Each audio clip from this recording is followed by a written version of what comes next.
자, 뭐이 책을 이제 쓰게 된 동기가 있죠. 우리가 동기라고 하면 어떤 이유가 있었는데, 이제 비브리컬 월드뷰라고 성경적 세계관이 우리한테 필요한데, 여기 보면 생각이 결과를 낳는다라고 그랬어요. 그래서 생각이 정리가 되어야 그게 행동으로 나오거든요. 우리가 이제 음양오행을 공부할 때 생각을 담당하는 기관이 있었고, 그 생각했던 것을 행동으로, 삶으로 옮기는 의지를 담당하는 기관이 있었죠. 그래서 의와 지가 다르다고 그랬어요. 한국말로 하면. 의는 뜻, 의, 지도 뜻, 지거든요. 그래서 이게 의지라고 할 때 이제 이게 몽골말로 뭐라고 보는데 후실이라고 그러나? 후실? 예, 웃을, 후실은 바라는 거잖아. 근데 의지라고 하면 또 다른 단어가 있나? 의지? 내가 어떤 생각을 가지고 그것을 행동으로 옮기려고 하는 어떤 힘, 그런 결심, 이런 것이 의지인데, 대물듯. 웃을, 대물듯. 후술 태무를, 대물듯. 예. 예, 태무를. 그래서 이게, 세계관이라고 하는 것은 단순히 그냥 지식이나 생각에 머무르는 게 아니거든요. 이건 반드시 삶으로 표현되는 것이어야 돼요. 어떤 결과로 드러나는 것이죠. 결과로 드러나지 않는 생각은 세계관이라고 볼 수가 없어요. 그것은 세계관이 되기 전 단계 그런 것들인데, 그래서 많은 사람들, 우리도 마찬가지인데, 생각이 있으면 반드시 삶으로 표현되는 생각이어야 그게 진짜 생각인 거거든요. 생각이 결과를 낳아야 되는 거죠. 그래서 우리에게도 믿음이라고 하는 것은 단순한 지식이나 생각이 아니죠. 내 생각에는 뭐 내가 알기로는 이런 말들을 하는데 그것은 세계관이 아니거든요. 예, 그것보다 조금 더 나아가서 삶으로 드러나야 돼. 내 삶의 의지로, 내 삶의 어떤 방향성을 가지고 구체적으로 내가 움직여야 되는 게 그게 진짜 세계관인데, 그 세계관의 전제가 되는 게 어쨌든 생각이죠. 어떤 생각이 정리가 돼야 되고 뜻이 서야 되는데 그 뜻을 세우게 되는 과정에서 지식이 필요하잖아요. 여러 가지 지식을 가지고 또 여러 가지 경험을 가지고 내 생각이 이렇게 정리되어 가는 과정. 예. 그것이 성경이 기준이 돼야 된다는 거죠. 그리고 그래야 그 성경이 기준되는 세계관에서 성경적인 삶이 나오는 거거든요. 생각이 결과를 낳는다. 그래서 이 생각이 가장 기본이 돼야 되고 생각이 없는 어떤 세계관은 금방 무너지게 돼 있어요. 그래서 이 생각을 정리하는 과정에서 지식이 필요하기 때문에 우리가 그 지식을 쌓는 어떤 그 과정에 이제 이 책에 그것을 기록을 했어요. 그래서 우리가 여기 이제 요한복음 3장 16절하고 빌립보서 2장 5절에서 8절을 썼어요. 하나님의 마음과 예수 그리스도의 마음이죠. 하나님이 왜 독생자를 이 세상에 보내셨는지, 하나님이 세상을 이처럼 사랑하사 독생자를 주셨으니 이 하나님의 사랑을 우리가 요한복음 3장 16절에 표현되어 있는 것처럼 알고 있고, 그 예수 그리스도는 왜 하나님의 그런 말씀에 순종해서 이 땅에 오셨는지, 예수는 예수의 마음이니 그는 군분 하나님의 본체이시나 하나님과 같았지만 하나님과 한 몸이었지만 어, 동등됨을 취할 것을 여기지 아니하시고 오히려 자기를 비워 종의 형체를 가져 사람들과 같이 되었고 사람의 모양으로 나타나셨음에 자기를 낮추시고 죽기까지 복종하셨으니 그 십자가의 죽으심이라. 이 두 말씀 안에 성경의 핵심 주제는 다 들어있죠. 근데 이게 이제 우리의 믿음의 시작이었고, 그리고 이게 우리 믿음의 끝이기도 하죠. 근데 이제 이런 마음을 가지고 우리가 믿음을 얻고 시작을 했지만, 그 믿음을 더 이렇게 단단하게 하는 과정에서 성경들을 보다 보면 여러 가지 이해 안 되는 구절들이 많죠. 그 중에서 이제 창세기에, 특히 창세기에 그런 말씀들이 많이 몰려 있어요. 그래서 여기 데 내가 몇 가지 질문을 써놨는데, 창세기 1장에 나와 있는 사람 창조부터 해서 뭐 에덴 동산은 진짜 있었나, 있다면 어디 있었는지, 선악과라고 하는 나무가 에덴 동산에 있었다고 하는데 그건 진짜 나무인가? 또 거기 창세기 3장 15절에 나와 있는 또 뱀, 뭐 그 뱀은 진짜 뱀일까 아닐까? 뭐 이제 여러 가지 이제 이런 의문들을 우리가 가지고 이것에 대해서 이제 많이 궁금증을 가지고 성경을 보다가 이게 잘 풀리지 않았단 말이죠.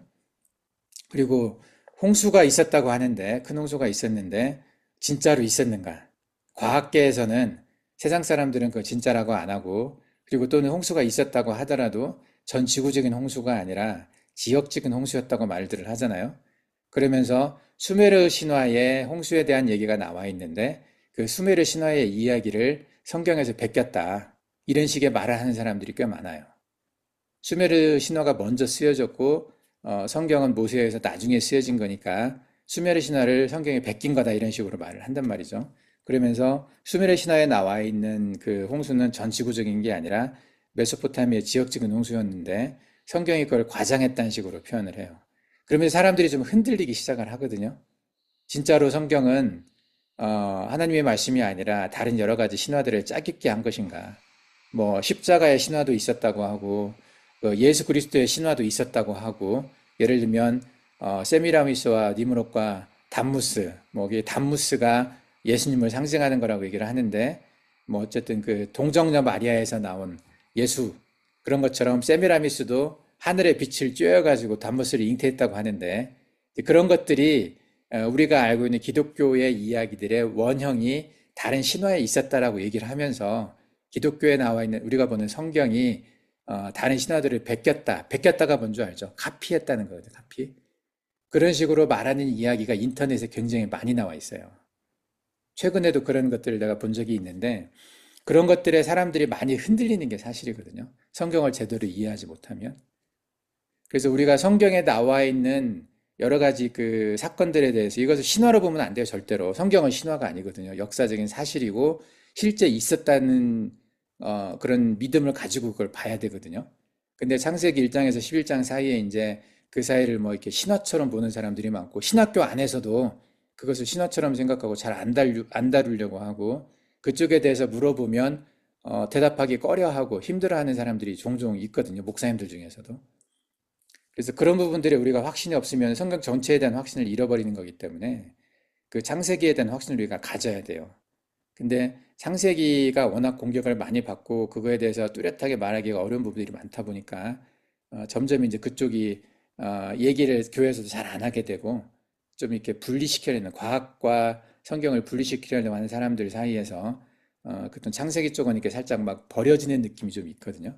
근데 그렇게 보면 안 된다는 거죠. 우리가 말씀을 사람들한테 가르치고 우리가 말씀을 볼 때 가장 처음에 나오는 게 창세기인데 창세기에 대한 믿음이 흔들리면 그 뒤를 어떻게 보겠어요?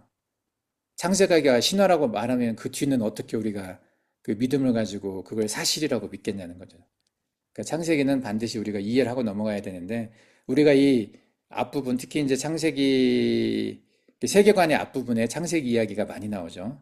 그 중에서 이제 첫 번째 챕터가 우리가 이제 창세기의 지구과학적인 변화들을 주로 이렇게 좀 설명을 해보려고 하는 건데 이거 외에도 이제 뭐 그 유전학적인 이야기들 특히 이제 어제 내가 여기 오신 분 그 우리에게 이제 후원하셨다고 하시는 그분 연세 많이 드신 분이야. 연세 많이 드셨어요. 75세 되신 분인데 얘기하다가 이 이야기가 잠깐 나왔어요. 그 네안데르탈인 데니소바인 얘기가 나왔어. 길게 얘기하진 않았어요. 근데 그분이 갑자기 핸드폰을 열어가지고 쪽쪽쪽 보여주시더라고. 자기가 복사한 걸 보여주시는데 그 안에 네안데르탈인 데니소바 스반테 페보 박사 이야기가 있더라고요.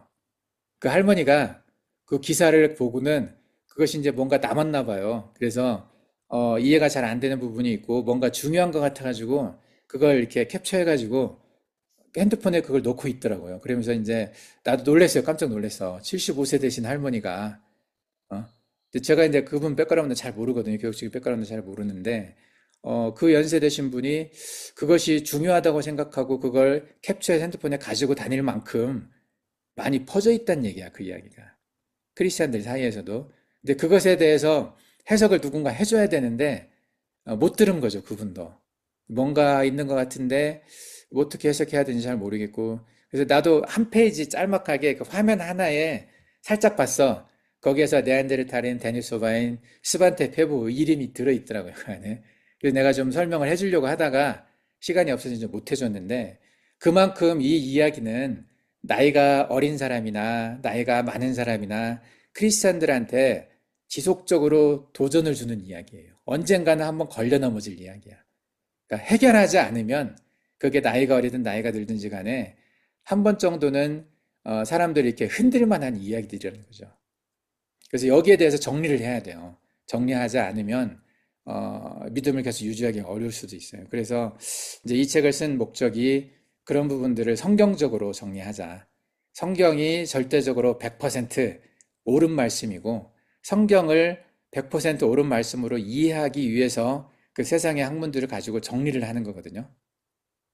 그죠? 이 책의 목적은 그런 목적이고 이 세계관을 강해하는 목적은 성경을 100% 진리로 이해하기 위해서 쓰여진 거기 때문에 다른 마음을 가지고 쓴 건 아닌데 이제 그 안에 여러 가지 이제 지구과학, 고고학, 고인류 유전학, 후성 유전학, 뭐 양자물리학, 또 수많은 어떤 신화들과 전설들, 또 수많은 사람들에게 영향을 주고 있는 그런 이야기들을 잘 정리를 해서 그것이 성경의 진리를 공격하지 않도록 정확하게 우리가 이해할 필요가 있다는 거죠. 그래서 이 책을 썼어요. 결국에는 이제 궁극적으로는 그래서 이 세상의 본질을 알자. 이 세상이 어떤 세상인가? 이 세상에 지금 방향이 어떤 방향으로 가고 있는가? 이제 그런 것들을 이해를 해서 이 세상의 공중의 권세자 분자가 이 세상에 만들어 놓은 시스템이 있죠. 그게 에서의 산이라고 우리가 이야기를 했어요. 그래서 오바댜 1장 21절에 나와 있는 이 말씀이 지금 우리가 세상을 살아가는 어떤 본질적인 내용들이 들어있다는 거죠.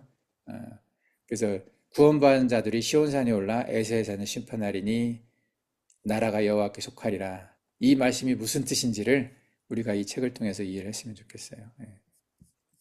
그래서 11장을 가지고 우리가 이제 이걸 구성을 했죠. 1장은 지구과학. 지구과학은 주로 이제 우리가 지금 일어나고 있는 지구과학적인 변화보다 과거에 있었던 지구과학적인 변화, 그리고 앞으로 다가올 지구과학적인 변화, 이것을 이해하자는 거죠. 왜냐하면 성경에 하나님의 심판은 대부분 다 자연재해를 통해서 일어났거든요.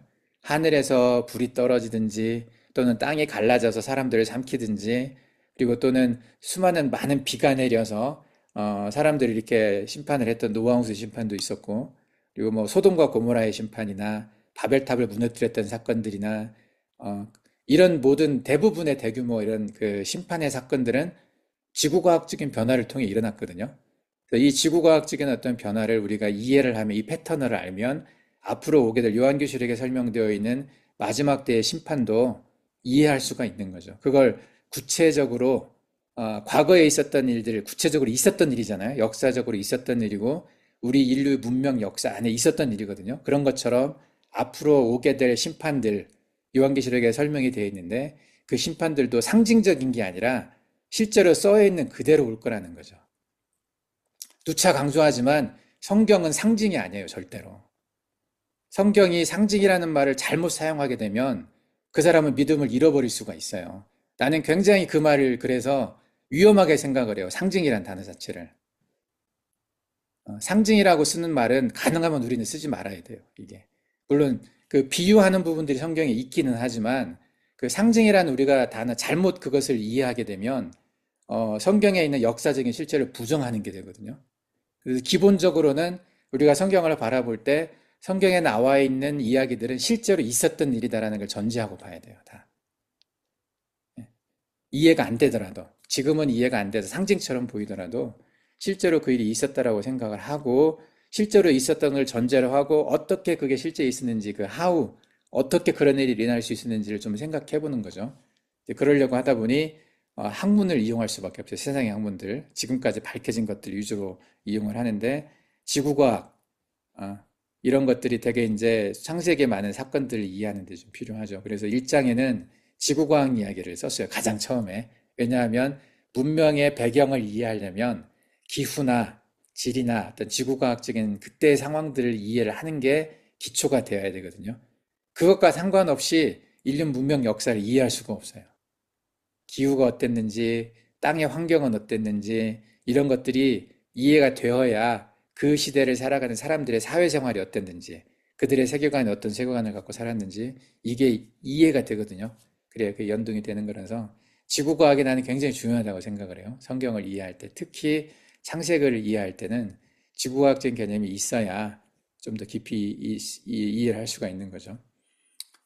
그리고 고대 문명 속에 고대 문명의 나름 사람들의 어, 이야기, 전승 같은 거죠. 예, 입에서 입으로 전해진 이야기들이 어느 시대에 글이 나타났을 때 그걸 글로 옮겨진 거잖아요. 그러면서 이런 것들이 이제 여러 가지 돌판에도 새겨져 있고 또는 어떤 양피지나 뭐 여러 가지 형태로 이제 그 흔적들을 남겼죠, 기록으로. 이제 그런 것들이 이제 고대 문명이 어떤 흔적들인데 그런 것들을 우리가 지금은 다 알지는 못하지만 그런 것들을 연구하는 게 이제 고고학이거든요.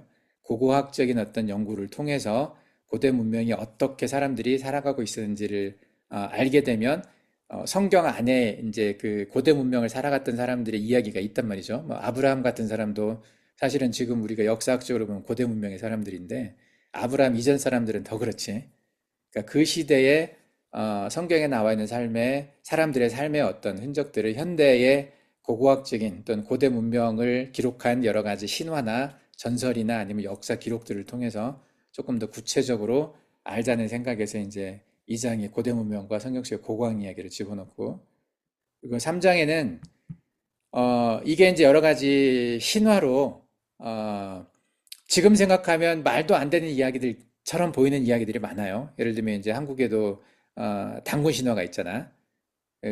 뭐 호랑이와 곰이 굴 속에서 쑥과 마늘만 먹고 어느 정도 버티면 사람이 된다는 이야기가 있었다. 뭐 이렇게 이제 지금 뭐 이야기로 생각을 하면 이해가 안 되지만 있는 그대로 믿을 수는 없지만 그것을 그래도 그 안에 있는 어떤 의미들은 있거든요. 왜 호랑인가, 또 왜 곰인가.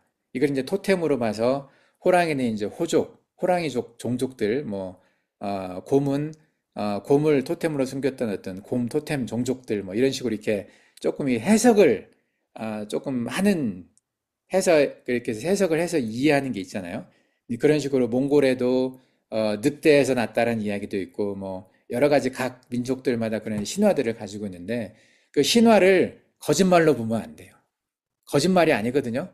지어낸 이야기라고 해서 거짓말이 아니라 어떤 내용이 있어요. 분명히 그 신화가 설명하고자 하는 내용을 설명을 할 때 그걸 이제 정확하게 모든 시대에 통하는 단어들로 설명할 수가 없으니 그것을 이렇게 이야기처럼 이렇게 설명을 했었는데 그 신화를 거짓으로 보는 게 아니라 그 신화를 이해하려고 하는 쪽으로 그게 해석하려는 쪽으로 보다 보면 성경 외에 다른 많은 신화 속에서 그 시대를 알 수 있는 흔적들을 발견할 수가 있단 말이죠. 우리가 이제 이 책 안에서 부도지 이야기를 했고, 그리고 이제 뭐 여러 신화 이야기들을 하면서 뭐 이렇게 테오보키 신화나 여화 신화나 그런 신화들을 통해서 그 신화를 썼던 사람들, 그 신화를 이야기해서 구전시켰던 사람들이 어떤 그 안의 내용을 설명하려고 그 신화로 그걸 표현했는지에 대해서 우리가 보다 보면 그것들과 성경이 연결된다는 걸 알 수가 있잖아요. 그래서 고대 문명의 신화, 그것이 어떻게 또 현대 종교로 이어져 있는지,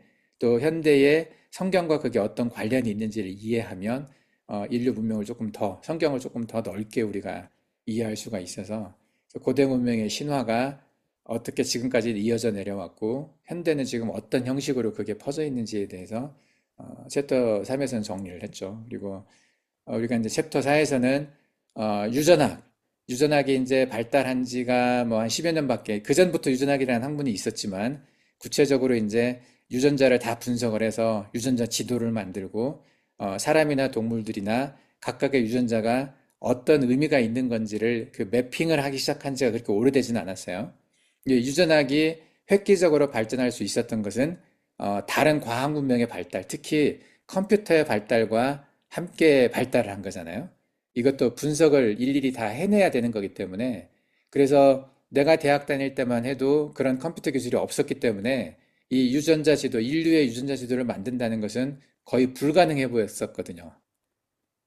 굉장히 많은 시간이 걸려도 그걸 다 만들어낼 수 없을 거라고 생각을 했는데 컴퓨터가 굉장히 획기적으로 발달하면서 지금은 이런 유전학이 일상생활에도 많이 쓰이잖아요. 대표적인 게 이제 가장 흔하게 우리가 접하는 또 가장 흔하게 우리가 드라마나 이런 데서 보는 어떤 유전학적인 부분이 유전자 친자 확인들 있잖아. 친자 확인. 이 사람이 내 아들이 맞습니까? 어, 의심이 되면 내 부인이 다른 남자랑 간음을 해서 아이를 낳아가지고 내 아이가 아닌 것 같다. 그러면 친자 확인을 하잖아요. 머리카락 가지고 가고 입안에서 이렇게 상피세포 조금 묻혀가지고 거기에서 유전자를 통해서 이 사람이 진짜 내 아들이 맞는지 검사를 한단 말이죠. 이건 몽골에서도 하나? 친자 확인? 예. 이런 것들이 이제 일상에서도 많이 쓰이는 유전학 중에 하나거든요. 그리고 이 유전학을 가지고 암 치료를 또 하고 있단 말이죠. 예를 들면 암도 옛날에는 그냥 폐에 생기면 그냥 폐암이고 간에 생기면 간암이고 이런 식으로 생각을 했는데 암도 그 유전자를 분석을 해보면은 어떤 타입의 암인지 알 수가 있어요. 그리고 어디에서 어떤 세포가 변형이 돼서 암이 됐고 어떤 그 DNA 체인, DNA 시퀀스 중에서 어떤 DNA 요소가 이렇게 암으로 바뀌어가지고 이게 암이 됐는지 그걸 알다 보면 그것에 특정하게 타겟팅 해가지고 그것만 치료하는 어떤 유전자 치료가 생겼단 말이죠, 유전학이. 그래서 굉장히 디테일하게 옛날에는 어떤 뭉뚱그려서 봤다고 하면 지금은 하나하나 분석해서 정확하게 포인트를 찾아가는 그런 기술들이 발달했단 말이죠. 근데 그러다 보니까 이 유전학이 이제 되게 많이 쓰여지고 사람들한테 굉장히 신뢰받는 어떤 도구가 됐죠. 학문이 됐죠. 근데 이 유전학적인 기술을 가지고 지금은 더 나아가서 고유전차학이라고 하는 또 고인류 유전학이라고도 하고 오래된 뼈에서 추출하는 DNA 가지고 어, 뭔가를 만들어낸단 말이죠. 최근에 내가 봤던 뉴스 중에 하나가 어떤 늑대 종류였던 것 같아. 그 아주 오래전에 살았던 늑대 종류였는데 그 뼈에서 DNA를 추출을 해가지고 그거 가지고 그 늑대를 복제를 했더라고요. 복제. 카피를 했어요. 클론을 만들었어. 물론 그 우리가 예전에 주라기 공원 영화 봤었잖아요. 주라기 공원이라고 주라기 파크. 거기서 보면 공룡의 DNA가 모기 쇼모르가 그 피를 빨아서 쇼모르 안에 공룡의 피가 들어가 있고 그게 호박이라고 하는 그 소나무에서 나오는 그 진이 있거든요, 액체. 그것이 이제 굳어가지고 그 안에 모기가 들어갔어. 그래서 나중에 오랜 시간이 지나서 그 모기를 꺼내서 그 모기 안에 들어있는 공룡의 피를 꺼내서 그 공룡의 피 안에 있는 DNA를 분석해가지고 그 공룡을 새로 만들어냈잖아요. 그게 주라기 파크 이야기잖아. 어? 주라기 파크 봤죠, 다들? 예, 주라기 공원. 그렇게 해서 공룡을 만들어내서 복제를 했는데, 이제 그런 것처럼 딱 그런 이제 똑같은 기술은 아니지만 그와 비슷한 것들이 지금 현실화되고 있다는 거죠. 예. 그만큼 수천 년 전은 또는 이제 뭐 그 유전학적인 아니 저기 진화론적인 개념으로는 뭐 몇만 년 전에 살았던 그런 생명체 뼈 안에서 추출해낸 DNA 가지고 새로운 생명체를 만들어내는 어떤 그런 유전학적인 발전이 있었거든요. 물론 이제 이 옛날에 없어졌던 늑대 복제했다 하는 것도 이제 뭐 여러 가지 문제는 있더라고요. 그 늑대가 아니야. 왜냐하면 그 유전자를 가지고 지금 살아있는 늑대 안에다 집어넣은 거거든. 살아있는 늑대의 세포 안에다가 그걸 집어넣어서 이제 유전자적인 요소를 집어넣어서 살아있는 늑대와 늑대의 성향이 많이 들어가 있는 그런 형질이 많이 들어가 있는 늑대였기 때문에 옛날 늑대 그대로는 아니지. 그게 어쨌든지 간에 옛날 늑대가 가지고 있었던 DNA를 추출을 해서 그와 좀 비슷한 똑같지는 않지만 비슷한 어떤가를 만들어낼 수 있을 정도의 유전학 기술이 발달했어요. 그게 이제 매핑이 된 거죠. 이게 어떤 유전자고 이게 어떤 유전자인지. 그래서 이제 성경적인 문제점은 이 그 고인류, 옛날에 죽었던 인류의 뼈에서 추출한 유전자를 가지고 매핑을 하면서 지금 인류와 다르다는 것을 증명을 해냈잖아요. 그게 이제 네안데르탈인, 데니소바인 이런 거잖아요. 지금 우리가 살고 있는 호모사피엔스와는 다른 종류의 인류가 있었다. 이것을 발표를 했던 게 이제 스반테 페부 박사가 그걸로 노벨상을 받았는데 이것이 성경의 창세기의 인류 해석과 아담과 하와와 굉장히 이제 연관이 되는 학문이거든요. 우리가 이제 여기서 그래서 많이 공부를 했어요. 이것을 빼고 유전학을 빼고 성경을 설명할 수가 없어요, 이제는. 왜냐하면 성경 안에는 이 유전학적인 요소가 너무 많이 들어있거든요. 누가 누구를 낳고 누가 누구를 낳고 이 족보라고 하잖아. 인류가 계속 이어져 나오는 끊임없이 이어져 나오는 그래서 아담의 족보, 뭐 가인의 족보도 있고 뭐 셋의 후손들이나 이 예수 그리스도의 족보를 이야기하면서 그런 이야기들을 했기 때문에 족보라고 하는 것 자체가 그 안에 유전학의 단어가 들어있는 거기 때문에 유전학을 빼고 성경을 설명할 수가 없어요. 예. 그래서 이 유전학적인 부분을 우리가 또 이제 집중적으로 강의를 또 많이 했었죠. 이런 식으로 이제 여기 챕터 하나하나가 되게 지금 성경을 이해하는 데 필요한 챕터라고 생각을 해서 그 세상의 학문적인 부분들을 좀 이렇게 집어넣어서 만들었지만 이것이 어떻게 보면 성경을 제대로 이해하는 데 도움될 수도 있지만 그동안 우리가 세워놓은 성경적인 어떤 세계관을 흔들고 무너뜨릴 수도 있어요. 그래서 누군가한테는 굉장히 불편한 이야기가 될 수 있고 누군가한테는 도움이 되는 이야기가 될 수도 있거든요. 도움이 되는 쪽으로 우리가 정리를 잘해서 이것을 사람들에게 설명을 할 때 또 사람들이 성경을 또 이해하고 이해하려고 노력하다가 또 오해하는 부분이 많은데 그런 오해하는 부분들에 대해서 그걸 바로 잡아줄 수 있는 그런 어떤 하나의 가이드, 가이드가 됐으면 좋겠다는 생각이 들어요. 그래서 어, 이것을 이제 쭉 설명을 할 텐데 이제 첫 번째 챕터가 이제 우리가 지구과학이라고 얘기했어요. 지구과학. 지구과학과 성경 연대계라고 표현을 했는데 지구과학을 우리가 다 알 수는 없지만 그래도 적어도 내가 다른 사람들한테 설명을 잘 못해주더라도 내가 이해할 수 있는 수준까지는 좀 알았으면 좋겠어요. 내가 성경을 오해하지 않고 성경에 나와 있는 말씀이 진짜구나. 성경이 정말 이게 하나님의 1.1획도 틀림이 없는 그런 진실이구나. 이런 것을 내가 믿을 수 있게 되면 충분한 것 같아요. 다른 사람들, 특히 학자들한테 인정 못 받아도 상관없어요. 나만 이해할 수 있으면 되거든요. 여러분들 이해하면 되고, 그럼 여러분들이 이해하는 것처럼 또 다른 사람들도 이해할 수 있을 거라고 생각해요. 그래서 나는 지구과학이라고 하는 학문적인 단어를 썼긴 하지만은 학자는 지구과학자는 아니기 때문에 학자들한테 인정받을 수준의 그 내용을 쓸 생각은 전혀 없어요. 그래서 내가 이해하는 수준만큼으로 이 정리를 했어요. 그래서 뭐 학계에 뭐 발표할 생각도 전혀 없고 다른 과학자들이 뭐 교차 검증해가지고 이 이론을 받아들이라고 할 마음도 전혀 없어요. 우선은 가장 중요한 건 내가 이해하는 게 중요하고 여러분들이 이해하는 게 중요하죠. 충분히 그렇게 논리적으로 앞뒤만 맞으면 되는 거죠. 그래서 우리가 성경을 바라볼 때 이제 가장 첫 번째 부딪히는 가장 크게 부딪히는 큰 지구과학적 사건이 이제 노아의 홍수거든요. 노아의 홍수가 지금도 수많은 크리스천들이 노아 홍수가 있었다라고 안 믿는 사람들도 많을걸요, 아마? 언급하기 싫어하는 부분들이 있을 거예요. 노아의 방주가 어딨냐, 진짜 홍수가 있었냐, 뭐 이런 얘기를 하다 보면 뭐 제대로 말 못하고 얼버무리는 사람들이 많이 있을 건데, 근데 이 사건을 이해하기 위해서 우리가 지구과학을 바라보는 지구과학을 바라보는 두 가지 시각 있잖아요.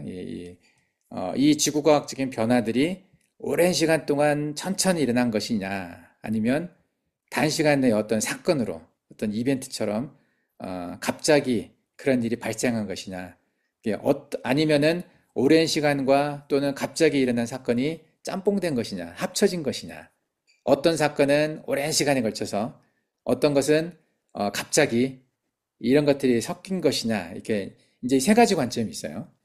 이것들을 이해하는데 좀 이걸 좀 설명할 필요가 있어서 그래서 땅을 변화시키는 주 원인은 어떤 것일까? 땅과 기후와 우리가 살아가는 어떤 자연 환경들을 변화시키는 주 원인은 무엇일까? 그것이 이제 동일과정설과 격변설 이 두 가지 개념으로 설명을 한다고 그랬어요. 그래서 기본적으로는 과거를 이해할 수 있는 열쇠가 지금 있다.